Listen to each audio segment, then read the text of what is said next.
Hey guys, this is Hokma Finance Canada. In this video, we are going to learn how to view your Interac e-transfer history on TD Canada Trust. We will also put a link in the description below. To start, open the website, then click on Login to Easy Web Online Banking.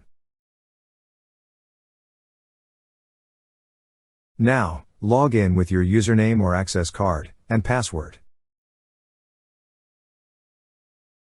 Once you're logged in, you will see several options at the left side menu. Click on the option that says Interac e-transfer. On the sub-menu, you will see an option for History. Click on History. And now you will be able to see the list of your available history on your Interac e-transfer.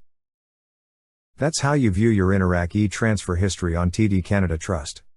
Thank you so much guys for watching, and if you have not yet subscribed to our YouTube channel, please subscribe to our YouTube channel as we create tech videos related to financial apps almost every day.